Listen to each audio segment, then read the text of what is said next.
Welcome to the Darlington FC podcast. This week we're joined by Deano Browne, Darlington under-18s coach. Hi Deano. Hi, how you doing, mate? So how pleased were you with the efforts, obviously the youthful side you put out in the Durham Challenge Cup? How pleased were you with their efforts? Yeah, it was a great effort. As you say, it was in the Durham Challenge Cup against Gateshead, who put a strong side out. We weren't really expecting that. The first team obviously concentrating on the league, so it was a great chance for some of our under-18s to show what they can do, really. We know we're strong. We know we've got a strong under-18 side, and from a coach's point of view, they couldn't have done any well. The desire and the way they went about the game and the way they played against adults, because they're still under-18s, obviously, to play against adults, and many of them professionals, will stand them in good stead for the future, and they didn't get disgraced neither. We only got beat 4-1. And they did extremely well. Yeah, it was really pleasing. Recently, it's been expressed that the club wants an under-21s team to help bridge the gap. Has there been how important do you think that is to the development of the youth players in the club?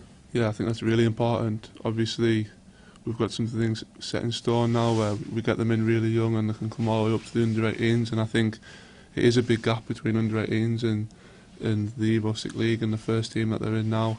And I think the under-21 side or reserve side will just make that little bit step up more, where they can play against adults every week, get used to people that have got further development than them, that are bigger and stronger, and I think they need that because it is a big step, and some of them have done that already. Some of them have, some of the 18s have played in their first team, and they know how difficult it is. But to do that, to ask that week in, week out, with no experience playing against adults and more experienced players, I think that'd be difficult. So I think it is vital that something like that tries to come off the ground. So how are the under-18s team doing in their league this year? We're doing really well. We're third, I think. We've just gone joint second. We've played a couple of more games than other teams around us, but the will to win and the desire is excellent. The quality in the side, to have 5 or 6 of the lads played in the first team already this year, it's a massive pat on the back for them. And the beauty about it is they've come from all different types of backgrounds as well, so there's 8 or 9 of them that are on our BTEC course, so we've picked them up this year off being on the college course, and they've come in and they've just made the side stronger. And Martin's very youth orientated, so they'll always get a chance. So whether they've come off our BTEC course into the under-18s, whether they've come off the one from Durham or we've picked them up from elsewhere, Martin's always willing to give somebody a chance in the first team. So that's the beauty of it, really. They all know that they've got a chance if they carry on developing and carry on playing how they are. Are there any standout stars in the youth squad at the moment? We are really strong, and we've got a squad of 23, 24 lads, and they're all fighting for the places. And there's a couple of them that have been involved more than others, but that's just I don't think anybody in the squad couldn't get. They all train together. Some of them train with the first team, and I think they've all got a chance to get there. They all play well week in, week out. They're a good group of lads, and there's 3 or 4 that are maybe a little bit older than the rest, a little bit more experienced and a little bit more confident. But the majority of them are still in college, at first year college, and have just come off our college course and are getting used to being in and around the first team who are excellent. And I think they'll all get a chance at some point. And there's a couple of standout players because they're a little bit older, but I think next year with even more people coming off the college courses, I think they'll be even stronger and there'll be even more standout players for you. Excellent. So moving on to the senior team. They won 2-0 at the weekend, and Joe Tate marked his return to Darlington with a goal. So how pleasing was it to see him get that goal in his return? Well, Tate is a great lad. He's a massive personality in the changing room and on the pitch. I'm sure people that went to watch, or the hundreds of people that went to watch, I'm sure they saw it was nice to have Joe back. Really pleasing. He's a quality player. He just makes the squad even stronger. And I think he'll do well, and I think probably now he might have one of the strongest squads in the league, so touch wood, hopefully they can carry on doing what they're doing. And the second goal on Saturday was scored by Stephen Thompson. He's been in terrific form this season, so what do you think's the secret behind his form? I don't think there's much of a secret. If you know him personally, he's a confident lad. He could be playing against Man United, he could be playing against a dog and duck, it doesn't matter, he'd go out and play the same way. And he has great self-belief, and I think that stands you in good stead in this type of league, because no matter who you come up against, and Tom or whoever he comes up against, it doesn't matter, he'll go the same way. He's got great self-belief in his own ability, and that's great for him. And if he keeps playing the way he is, it's inevitable that teams will come and look at him. But he loves Darlington, he loves the lads, and he'll stay and he'll do great for the team. So that's made it 9 unbeaten in the league now. How long do you think the run can continue? Personally, watching the lads train, watching our under-18s go in and train with them, watching the college lads go and train with them, I think it's one of the strongest squads in the league now. It's a close-knit squad. There isn't big numbers like in some of the other teams in the same league, and I think because it's that close-knit and because the quality is so high, I think we'll do all right. I think it'll take a lot for a team to get anything off us now this year, because we're big, we're strong, great technically, and if they keep the same attitudes and the same work rate, that can only hold us in good stead, and I think they can go on and keep it going, really. So the game on Saturday was against Harrogate, which is the closest that Darlington has to a derby this season in the league, and they managed to take down a lot of fans. So what was the atmosphere like at the game? I didn't get to the game personally because I had the under-18s, but I spoke to Brian and Martin on the phone after, and they couldn't believe the amount of support that the team got. Obviously Darlington's still a massive team in the town, out of the town, and there's a lot of people that live in Yorkshire and elsewhere that have moved away, and I think it was easier for them to get there. And to see the estimated 900 people, and you look at the photos and you ask the lads what the atmosphere like, it's a massive boost for them. And I'm not sure people understand how much of a boost it is for the lads.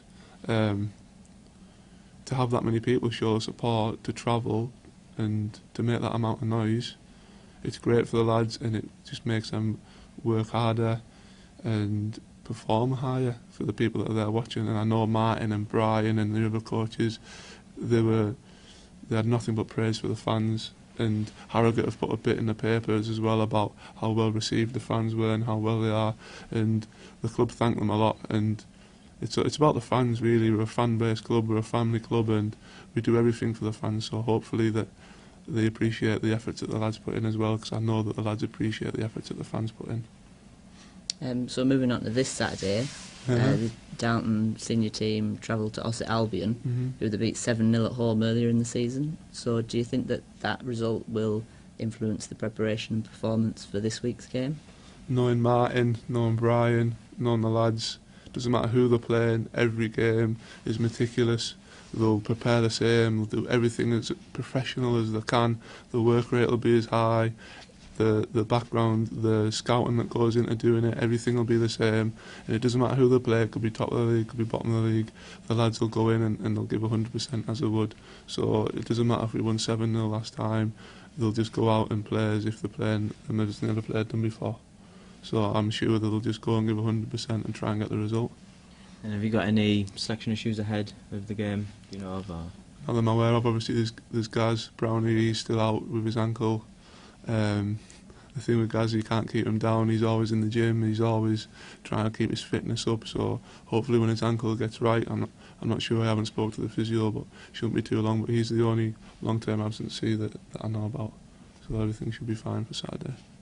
And with over half the season now gone, do you think that Darlington will be sticking with a settled squad, or do you think there might still be comings and goings in the team? As a squad, you always look to improve, but as I said earlier, the squad's a strong one now, so I think you'll do well to find anybody around that'll improve the squad. Obviously there's players out there that'll improve the squad, but it's really strong now and it's really close knit, so I can't see there being too many comings and goings in the near future, because it's as strong as it is. So I'm not too sure. I wouldn't think so. And do you have a prediction for the result at all? Weekend result? Well, being a Darlington fan as well, I'd like to see a victory, but I never like to say a scoreline. But if the lads go about the business, hopefully they'll come away with 3 points. And what about the under-18s on Saturday? Who are you playing, and what are your hopes for the game? The under-18s we play Gateshead Redu away in Gateshead. We won last week against Sunderland, who were third in the league, so that was a good win for us, 3-2 away from home. This week we just try and mirror the first team, really. if their attitudes are correct, they try and play football the right way. We're still trying to develop the lads. Results aren't everything. The lads always want to win, and obviously the management staff always want to win. But if you can see the lads improving on the pitch and giving people a chance, then that's great. 12 of the lads, 9, 10, 12 of the lads are all on college courses. 9 or 10 of them come to Darlington College.